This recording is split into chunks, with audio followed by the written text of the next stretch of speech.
कैसे हैं आप सभी लोग। तो आज की इस वीडियो में हम लोग जो है सोल्व करने वाले हैं क्लास 9th का एक्सरसाइज 1.1 का 1 नंबर क्वेश्चन से लेके 3 नंबर क्वेश्चन तक। तो आइए हम लोग सीधा क्वेश्चन पे चलते हैं।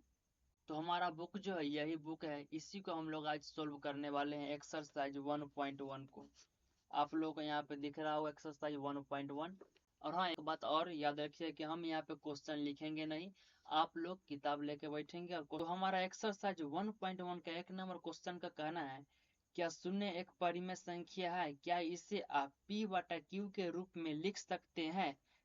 बोला है कि क्या शून्य परिमेय संख्या है, अगर परिमेय संख्या है तो इसे आप p/q के रूप में लिखिए और q is equal to not zero.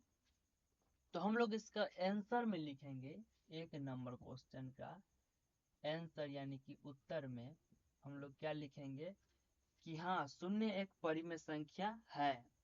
इसको थोड़ा, ये हमारा लैंग्वेज वाला भाषा है पहला, तो हम लोग इसको लैंग्वेज की तरह ही आंसर देते हैं। तो हम लोग लिखेंगे शून्य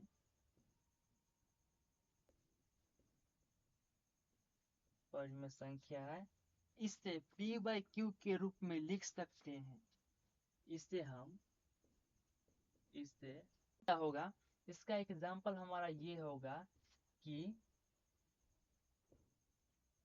0/7, 0/9, 0/8, 0/7, ये सारे के सारे हमारा जो है क्या होगा, ये सभी के सभी हमारा होगा परिमेय संख्या। ठीक है, तो हमारा 1 नंबर क्वेश्चन का आंसर हो गया। हम लोग अब 2 नंबर क्वेश्चन को देखते हैं। 2 नंबर क्वेश्चन बोल रहा है कि 3 और 4 के बीच 6 परिमेय संख्या ज्ञात करने के लिए। तो आइए हम लोग पहले बोर्ड को साफ कर लेते हैं कि 3 और 4 के बीच 6 परिमेय संख्या ज्ञात करने के लिए। तो इसमें एक बात याद रखिएगा, जितना कहे ना परिमेय संख्या ज्ञात करने के लिए उसी में एक जोड़ देंगे। क्या करेंगे, जितना कहेगा परिमेय संख्या निकालने के लिए उसी में हम लोग एक जोड़ देंगे। करेंगे क्या, पहले हम लोग यहाँ लिखते हैं 2 नंबर, उसके बाद लिखेंगे सोल्यूशन। सोल्यूशन ठीक है, सोल्यूशन को हम लोग हिंदी में कहते हैं हल। ठीक है, करेंगे क्या, हमें बोला जा रहा है कि 6 परिमेय संख्या ज्ञात करने के लिए जितना कहा जाए कि संख्या ज्ञात करने के लिए उसी में हम लोग एक को ऐड कर देंगे। इसमें हम लोग एक को जब ऐड करेंगे यह संख्या हमारा आ गया 7। अब करेंगे क्या, बोल रहा है कि 3 और 4 के बीच 6 परिमेय संख्या ज्ञात करने के लिए। तो हम लोग करेंगे कि एक 3 संख्या है और ये हमारा क्या है, तो 4 है संख्या। इन दोनों संख्या में हर और अंश में 7 से गुना कर देना है। ऊपर भी 7 से गुना, नीचे भी 7 से गुना, 4 में भी 7 से गुना, ऊपर नीचे भी 7 से गुना। अब इसको जो है क्या करना है, दोनों को ऊपर में ऊपर से गुना, नीचे में नीचे से गुना, ऊपर में ऊपर गुना, नीचे में नीचे से गुना। जब दोनों का हम लोग गुना करेंगे तो क्या होगा, ये हमारा 7×21 और बट्टा में हो जाएगा 7। ये हो जाएगा 7×4 = 28 और बट्टा में हो जाएगा 7। ठीक है, अब बोला जा रहा है कि हमें 6 परिमेय संख्या ज्ञात करना है ना। जब 6 परिमेय संख्या ज्ञात करना है तो इन दोनों के बीच की संख्या को लिख दीजिए। हमारा 6 परिमेय संख्या निकल गया। तो उसको देखते हैं कैसे निकलेगा। हमारा हो गया किस के बाद 22/7, उसके बाद हमारा होगा 23/7, उसका आएगा हमारा 24/7, उसका देगा हमारा 25/7, उसका हमारा आएगा 26/7, उसका हमारा आएगा 27/7। अब आप लोग गिन लीजिए कि हमारा 6 के 6 परिमेय संख्या आ गया ज्ञात होके, 1 2 3 4 5 6। तो इस तरह से आप लोगों का 2 नंबर क्वेश्चन सोल्व होता है। आइए अब हम लोग देखते हैं 3 नंबर क्वेश्चन को। हमारा 3 नंबर क्वेश्चन का कहना है कि 3/5 और 4/5 के बीच 5 परिमेय संख्या ज्ञात करना है। बस पिछले टाइप वाला ये भी क्वेश्चन है, बस इसको जो है बट्टा के रूप में दे दिया गया है। बस काम वही करना है। पहले हम लोग इसको क्वेश्चन को लिख लेते हैं यहाँ पे कि 5 परिमेय संख्या ज्ञात करने के लिए। तो हम लोग करेंगे क्या, 5 में एक पहले ऐड कर देंगे। तो हम लोग यहाँ लिखे सॉल्यूशन, उसके बाद 5 में हम लोग एक ऐड करेंगे, क्या हो गया 6। जब 6 हो गया तो ये दो संख्या जो दिया हुआ है इसी में हर और अंश में 6 से गुना करेंगे।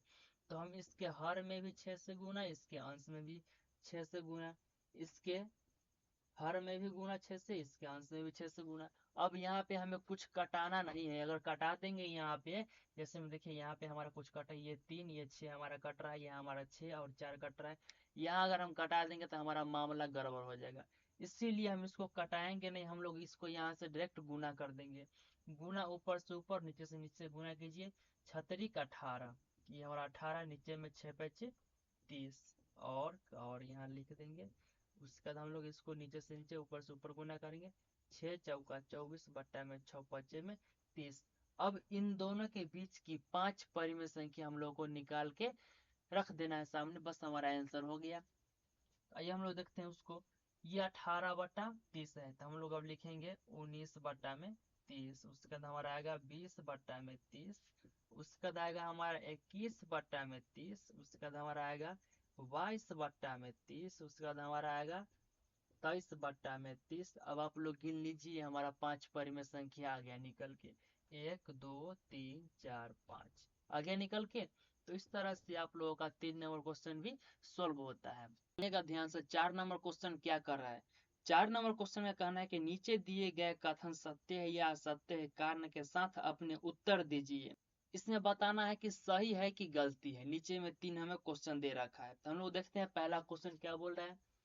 पहला क्वेश्चन कहना है कि प्रत्येक प्राकृत संख्या एक पूर्ण संख्या होती है, यह बात सही है। अब इसके कारण ही बताना है क्यों सही है। तो आइए हम लोग पहले इसमें 2 संख्या के यहाँ पे जिक्र किया गया है कि प्राकृत संख्या और पूर्ण संख्या। पहले हम लोग लिखते हैं प्राकृत संख्या क्या होता है। पहले हम लोग यहाँ पे लिखते हैं प्राकृत संख्या ना, प्राकृत संख्या। प्राकृत संख्या जो है हमारा, प्राकृत संख्या हमारा 1 से स्टार्ट होता है और 1 से यह संख्या जो है अनंत तक चले जाता है। तो हमारा 1 होगा, 2 होगा, 3 होगा, 4 होगा, 5 होगा, 6 होगा, डॉट डॉट डॉट यह आगे तक जाते रहेगा। उसके बाद दूसरी संख्या जो है हमारा पूर्ण संख्या की बात इसमें किया गया है। किसकी संख्या? तो पूर्ण संख्या के बारे में। पूर्ण संख्या क्या होता है? तो पूर्ण संख्या जो है गिनती की संख्या में जो अगर शून्य को शामिल कर दिया जाए तो वह हमारा होता है पूर्ण संख्या। तो यह हमारा पूर्ण संख्या 0 से होता है स्टार्ट, 0 से लेकर 1 2 3 4 5 6 डॉट डॉट आगे तक जाते रहेगा। तो हम लिखेंगे 0 1 2 3 4 5 6 डॉट डॉट डॉट आगे तक यह संख्या जाते रहेगा। अब देखिए क्वेश्चन नंबर 4 का 1 नंबर में क्या बोला है कि प्राकृत संख्या पूर्ण संख्या होते हैं। बोला जा रहा है कि प्राकृत संख्या जो पूर्ण संख्या होते हैं, इसका मतलब ये हुआ कि प्राकृत संख्या में जितने भी संख्या आते हैं वह संख्या पूर्ण संख्या में है। हाँ, यह बात तो सही है कि प्राकृत संख्या 1 से स्टार्ट होता है जबकि पूर्ण संख्या 0 से स्टार्ट होता है। तो यह पूरा के पूरा संख्या इसमें आ गया ना, तो हमारा यह बात सही है। तो हम इसको लिखेंगे सही, यानी कि सत्य है। क्या है? तो हमारा यह सत्य। 4 का 2 नंबर क्या बोला है कि प्रत्येक पूर्णांक एक पूर्ण संख्या होता है। तो हम लोग पहले पूर्णांक और पूर्ण संख्या को पहले हम लोग नोट डाउन करते हैं, यानी कि लिखते हैं।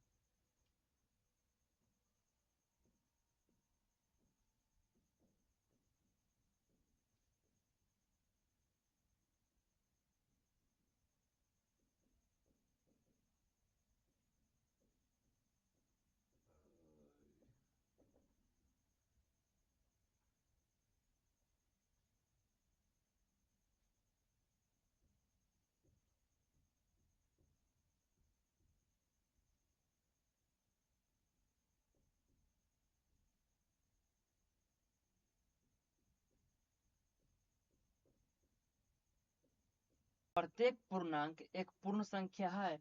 बोलता है कि प्रत्येक पूर्णांक जो है पूर्ण संख्या है, इसका मतलब है कि सभी के सही पूर्णांक पूर्ण संख्या में आते हैं तो नहीं आते हैं।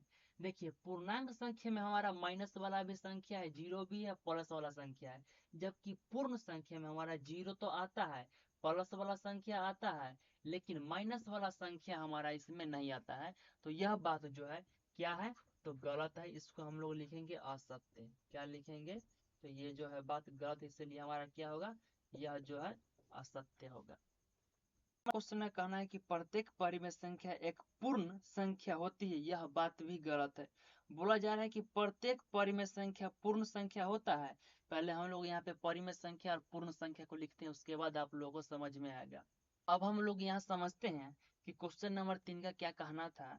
क्वेश्चन नंबर 3 हमें बोला ये है कि प्रत्येक परिमेय संख्या जो है पूर्ण संख्या होते हैं। यह बात गलत है। इस बात को हम लोगों को सिद्ध करना है। हमसे बोला ये है कि ये हमारा परिमेय संख्या है जिसमें हमारा बट्टा वाला संख्या भी आता है, जीरो भी आता है, रूट अंडर के अंदर भी संख्या वाला आता है, ठीक है। जबकि पूर्ण संख्या में जो है 0 1 2 3 4 5 6 7 8 9 10 डॉट डॉट तक इसी तरह आगे आते रहते हैं।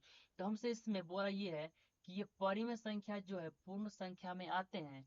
परिमेय संख्या में तो 0 से लेके 1 2 3 4 5 6 7 8 9 10 तक ये आते रहता है आगे तक। जबकि इसमें बट्टा वाला संख्या जो है पी वाई क्यू के रूप वाला संख्या नहीं आता है। जबकि इसमें रूट अंडर वाला संख्या जो है नहीं आता है। तो यह बात तो सरासरी क्या है, गलत है। ये भी हमारा क्या हो जाएगा, तो असत्य हो जाएगा। क्या होगा, तो असत्य होगा। तो इस तरह से आप लोग एक्सरसाइज 1.1 का सभी के सभी क्वेश्चन खत्म होते हैं। फिर हम आप लोगों से मिलते हैं न्यू वीडियो के साथ न्यू एक्सरसाइज में।